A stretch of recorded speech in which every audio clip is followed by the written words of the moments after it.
አይሱ ሱስ ላይ ነው ያለው የመስጊድ ሰው አይደለም ብለህ እንዳትንቀው ሰው እንዳትንቅ ላኢላሃ ኢላላህ እስካለ ድረስ ወላሂ ወንድምህ። ስለዚህ አባብለህ ምን በለው መስጊድ አምጣው። አባብለህ ጊዜውን በአግባቡ እንዲጠቀም አድርገው። አባ መህጀኑ ሰቀፊ ለኛ አንድ ምሳሌ ነው። አባ መህጀኑ ሰቀፊ ማለት ሱብሃንአላህ በጣም ኸምር የሚጠጣ ሰሃቢይ ነው። ኸምር ይጠጣል፣ ይገረፋል፣ ይገረፋል። ልክ የቃድስያ ጦርነት ላይ አባ መህጀን ሳዕድ ብን አቢ ወቃስ እግራቸው ቆስሎ የሆነች ከፍታ ላይ ነበር ጦርነቱ የሚከታተሉትና አባ መህጀን ትንሽ ነቃ እንዲያደርገኛልና ጦርነቱ ሊጀመር ሲል ሲወስድ በዛሬው ቀን ወደ አላህ የምንቃረብበት በዚህ ከባድ ቀን አላህን ታመጻለህ ብሎ ሰዓድ ዛሬ እዚህ ጦርነት ላይ ልትሳተፍ አይገባም ብሎ እስር ቤት ከተቱ። አባ መህጀን አጣምጥ ይሁን የዲን አለው ፍቅር አለው የጂሃድ ፍቅር ያለው እንዴት ዛሬ ሸሂድነት ሊያመልጠኝ ያለ በጣም ተነደመ። በሰራው ነገር በጣምም አዘነ፣ አፈረ።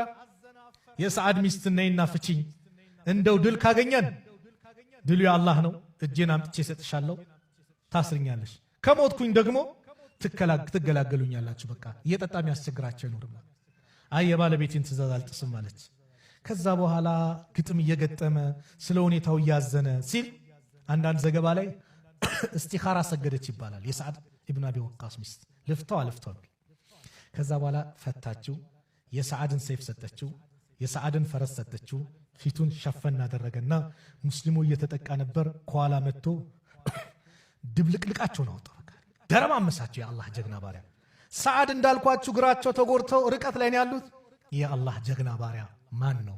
አባ መህጀን ነው እንዳልል አስሬዋለሁ። ያውቁታል ጀግንነቱ። ፈረሴም ደግሞ በልቃ የምትባል ፈረስ አለች። እሷ ናት እንዳልል እሷንም እዛ ትቻት ነው የመጣው። ማን ነው የጀግና ብሎ ተገረመ። ድሉ ለሙስሊሙ ሆነ። አባ መህጀን መጥቶ እጁን ሰጠ፣ ታሰረ። ከዛ በኋላ ስለ ሁኔታው ሲጠየቅ እንዴት ነበር ሲባል አንዴ አላህ ጀግና አላህ ልኮልን እንደዚህ ሲሉ ሰዓድ እሱ እኮ ነው ራሱ አለችው። ሰዓድ አለቀሱ በጣም ስለ ሁኔታው።